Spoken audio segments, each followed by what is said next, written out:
this is just kind of like a review of previous videos that were very adamant on what you should do, what you shouldn't do with Santa Muerte, and how you should conduct yourself and things like that.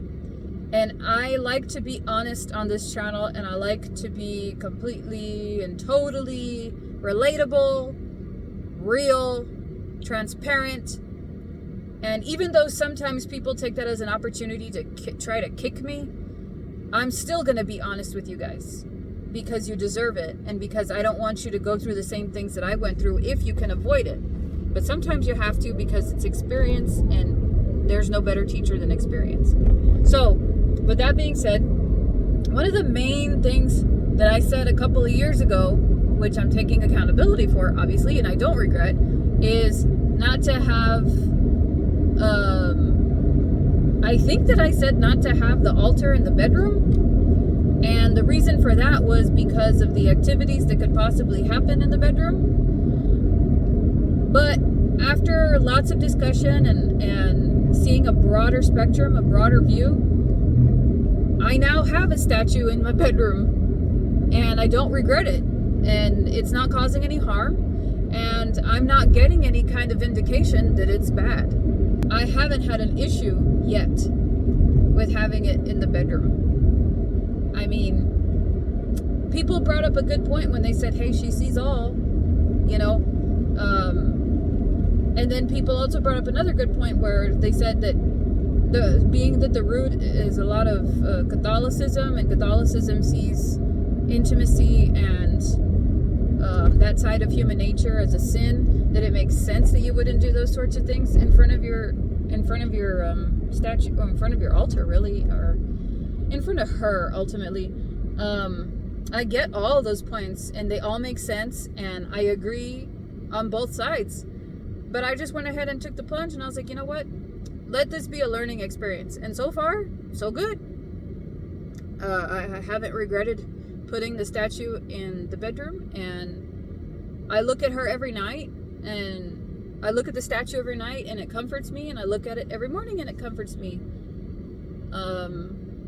And, you know, so far, I can honestly, if I said not to have it in the bedroom back then through trial, I see now that in my experience, it's not here nor there. It's not a bad thing, not a good thing. It's neutral, just like her. She's neutral.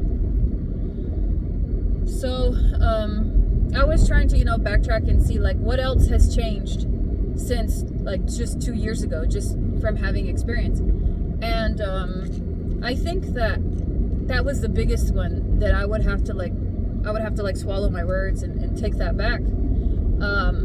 And one thing that I want to reassure people on is that if you're watching these videos, you're trekking with me. You know, from the very get-go, I've said, hey, this is new to me.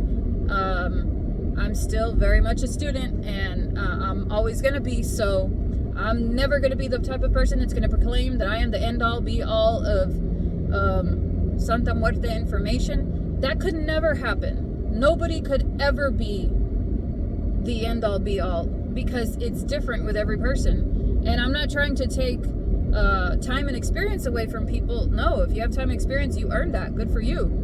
But it's personal, you know? And as much as people want to call this a religion, it's not. It's really not. If you think about the logical side of what a religion is, this is not a religion. Preferences is one thing.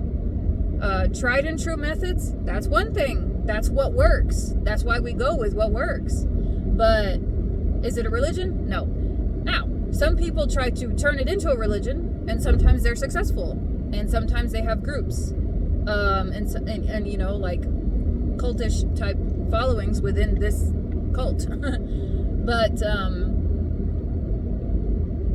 it is what it is, you know. I'm always going to remain neutral. Every time I walk into somebody's house and if I see their Santa Muerte altar, it's going to be beautiful. No matter what's on it, no matter what they're doing, no matter how they present her on their own personal altar, she's going to be beautiful. It's going to be beautiful. It doesn't matter. Period. I don't care what they're doing on there. I don't care how they're doing it. It's beautiful.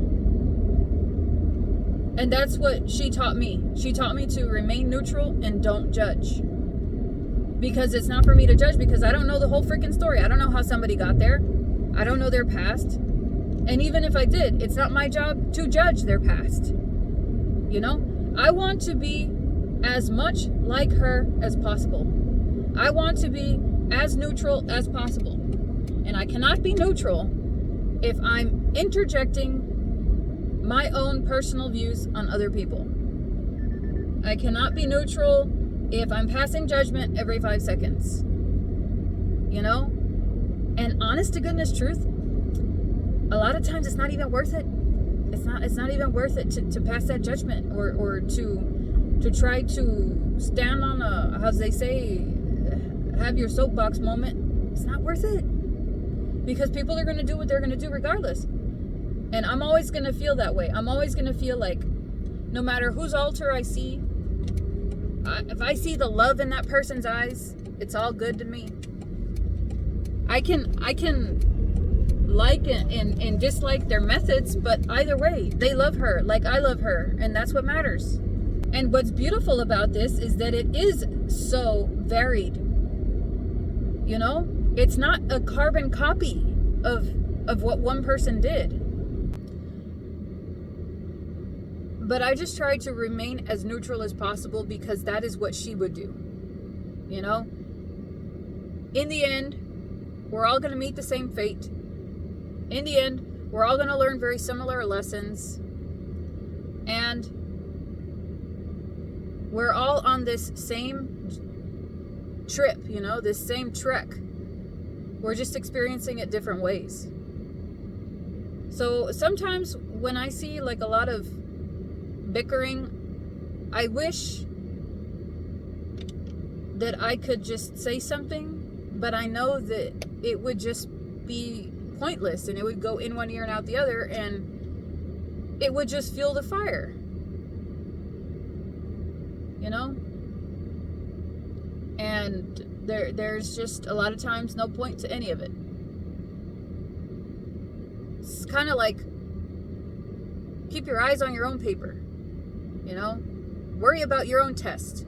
Don't worry about what they're getting tested on. Worry about your test.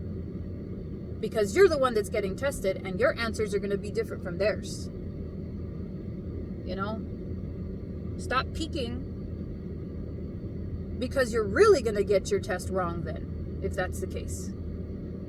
But, not a lot of people think like that. I'm a Libra rising, you know, so I don't like confrontation, and to my detriment, because it gets me in a lot of trouble, because I don't argue, because I don't confront people.